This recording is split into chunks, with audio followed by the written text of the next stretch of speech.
Mawin, weba, Mawin, weba, Mawin, weba,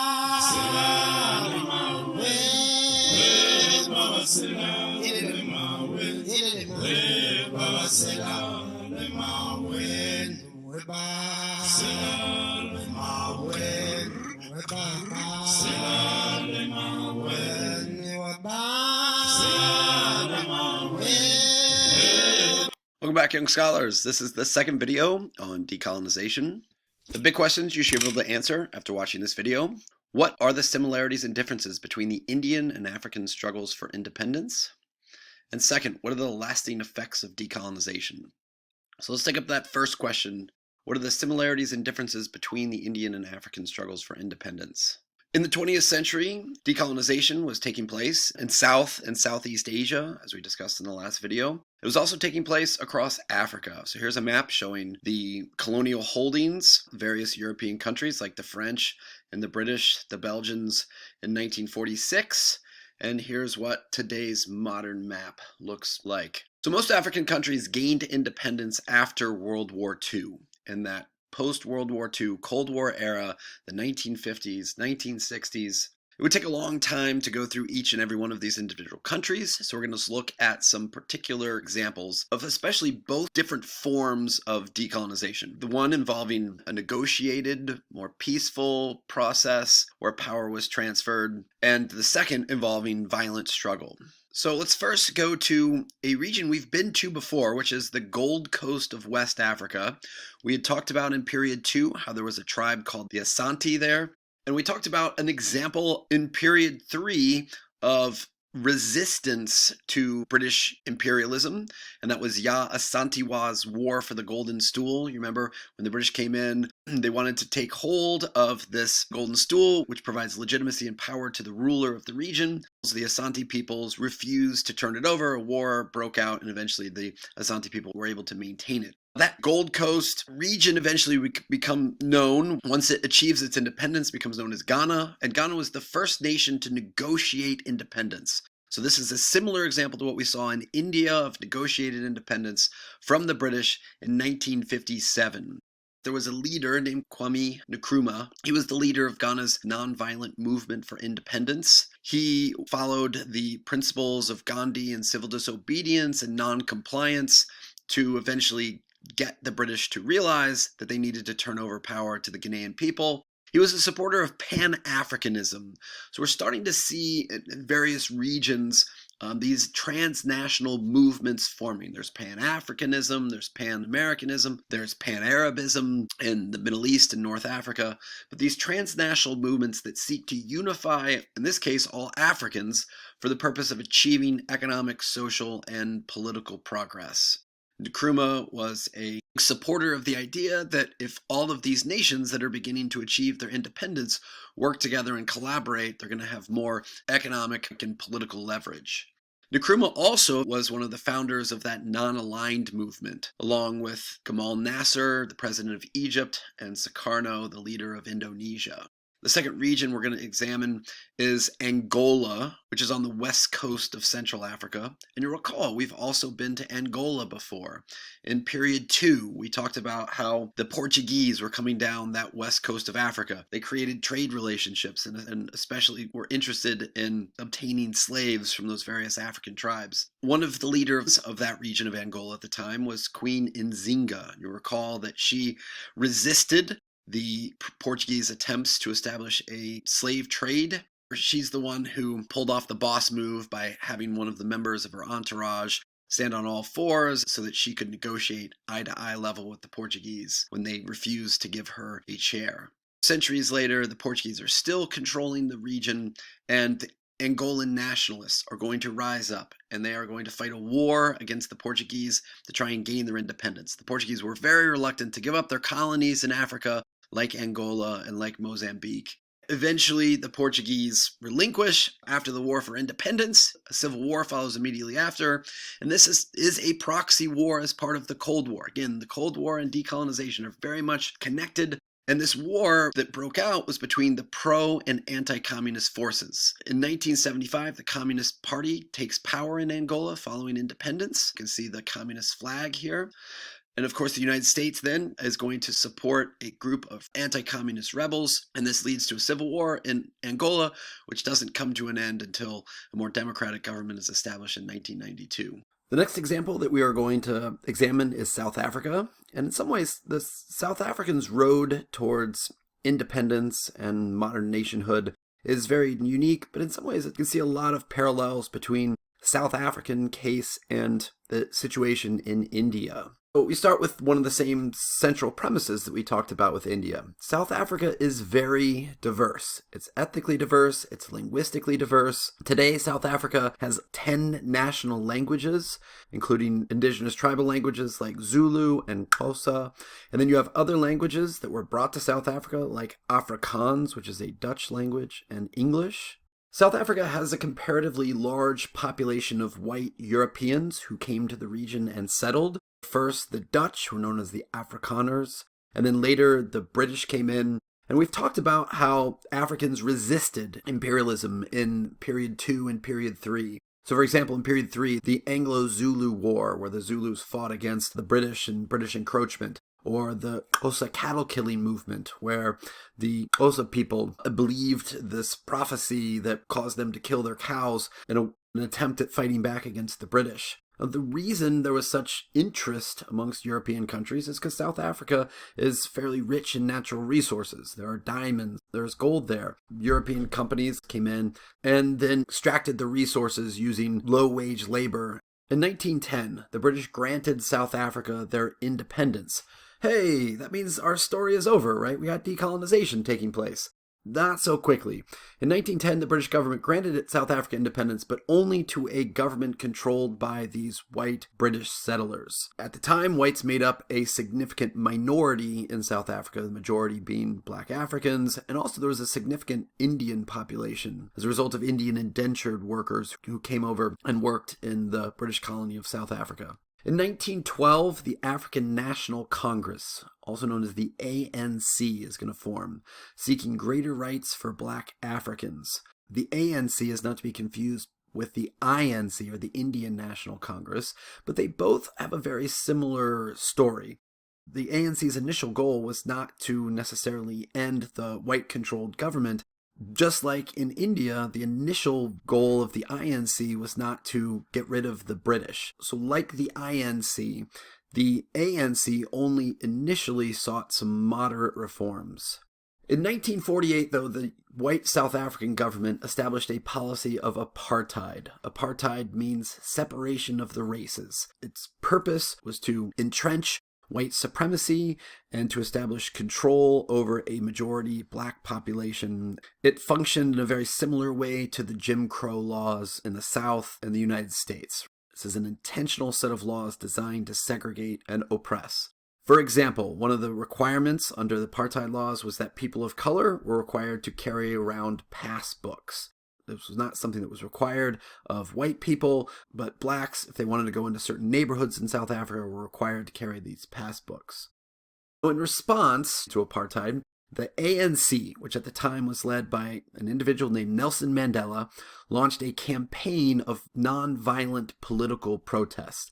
This is based on Gandhi's ideas of civil disobedience and satyagraha. One act that they undertook was that they would burn those passbooks as a form of protest. The ANC's challenge was different in some ways than what was faced in India. The ANC was not seeking independence from some foreign distant mother country because that had already been achieved. The goal of the ANC was instead to end this policy of apartheid, to see that power was transferred to the majority in the country, which were blacks.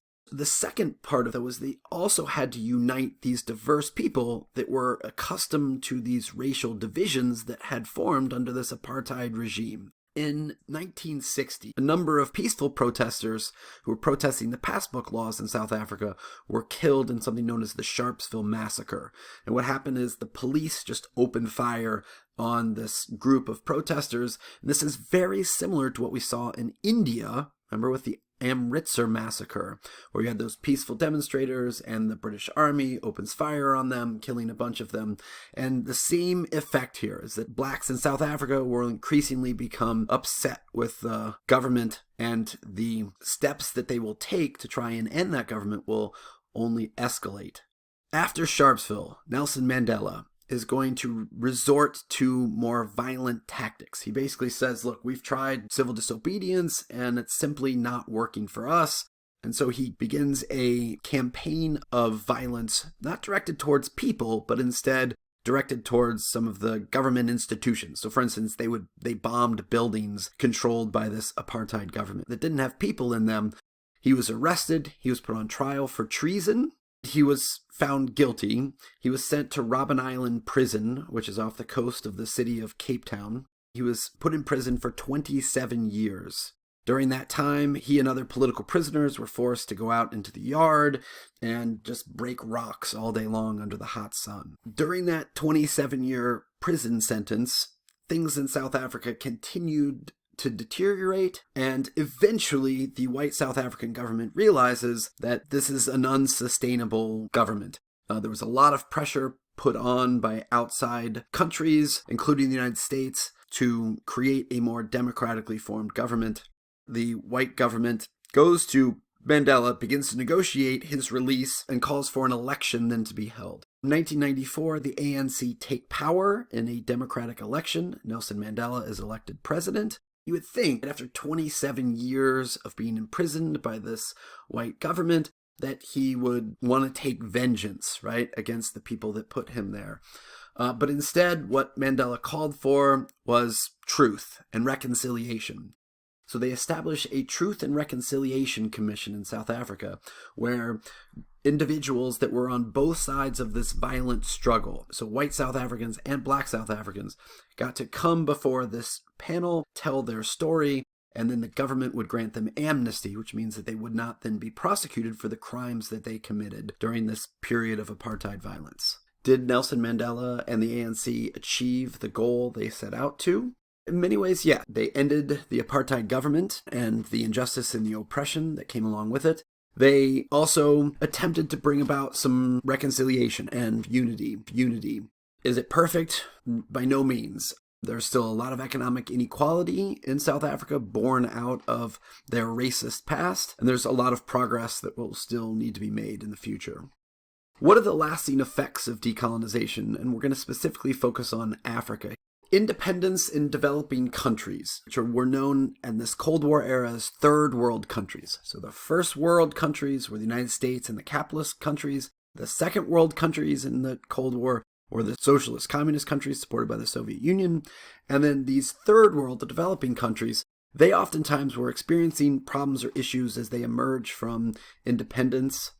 For instance, we see the most significant amount of population growth occurring in these developing nations. You can see that in the graph here. The more developed countries, their population has remained more or less the same throughout the course of the 1950s and has projected into the future. So that would be countries like the United States, like European countries, versus other developing nations that are just starting to really incorporate changes brought about by the Industrial Revolution.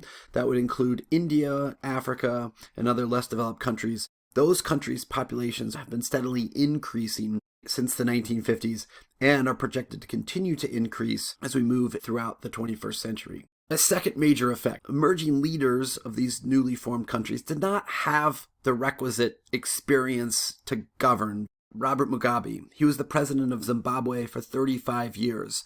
Before he became the president of Zimbabwe, he was a former high school teacher. I can speak from personal experience. We are not equipped to run a complex country. For example, in Zimbabwe, there was rampant inflation. They did not do a good job of controlling the value of their currency, and that's why today you can pretty easily become a billionaire, trillionaire in Zimbabwe. In the Congo, which was formerly known as Zaire, there was a leader named Mobutu. He was a leader from 1965 to 1997, and he's sort of your classic former military officer turned military dictator, very repressive government that he established in Zaire. A true but not fun fact about the Congo. There are actually more students in my classes than there were college graduates that were living in all of the Congo at the time of independence in 1960. One way the Belgians maintained control, power over their colony was that they limited educational opportunities. It becomes very difficult then for these countries emerging for independence to set up any kind of functional government if you don't have this educational background or knowledge to be able to carry it off. A third African leader, this is Muammar Gaddafi, leader of Libya from 1969 to 2011. He also was a former military officer. If you've ever seen the Sacha Baron Cohen movie, The Dictator, it is based loosely on Muammar Gaddafi, and you could just see in the way he's dressed, this militarism that he's projecting. As African countries emerge from independence, they oftentimes are facing significant economic hardships that typically leads to the dissolution of many newly formed democracies in favor of more authoritarian military regimes. We see a lot of corrupt governments forming that are very repressive. You can see on this map the degree to which democracies and freedom have taken hold in sub-Saharan Africa, or the number of regimes where there's a lot less freedom, a lot more repression. Finally, the arbitrary colonial borders, which were originally created and established by European countries in that initial scramble for Africa in the late 19th century. Those arbitrary colonial borders are going to lead to ethnic violence. For example, in Rwanda, the Tutsis were put in power in direct rule by the Germans and then later the Belgians. And then when independence happens, the majority group, who were the laboring Hutus, then lashed out against the Tutsis, leading to the deaths of millions of Tutsis. In 1994, part of the issue when it comes to these boundaries also has to do with religious differences within various countries. So for example, in Nigeria, you have a Muslim population in the north, more Christian ethnic groups in the south, and in Sudan, you have Arab Muslims in the north, Christian populations in the south. Not surprisingly, these are two countries that have experienced some significant conflict. In Nigeria, you have a group of predominantly Christians who form a specific ethnic group within Nigeria called the Biafra, and they are advocating for their own independent country. We saw this, for instance, in India and Pakistan, where the Muslim minority group wanted their own independent country. Same thing in Nigeria with the Biafra. And then in Sudan, the conflict between the Arab Muslims in the north and the Christians in the south has led to civil war and the displacement and resettlement of people, for instance, in the region of Darfur. Since the 1980s, though, the failure of these authoritarian regimes, these authoritarian governments, to provide any form of economic security, and the fact that they were very corrupt, has led to the reemergence of a number of democracies. So, for instance, in 2010, a wave of revolutions known as the Arab Spring, starting in Tunisia and then spreading to Algeria, Libya, Egypt, Syria. There's still an ongoing civil war there. There's been increased attempts to establish more democratic governments. Another major effect of imperialism and then the decolonization in the 20th century is that we've seen increased migration between former colonial subjects and the mother countries or the original imperial power. The term you'll see in the College Board uses for this is the metropole. There's going to be some ties that are maintained, cultural, economic ties, between countries that were former colonies. So for instance, the countries of West Africa, we've seen a huge flow of migration into France, France being the mother country or metropole of those West African nations.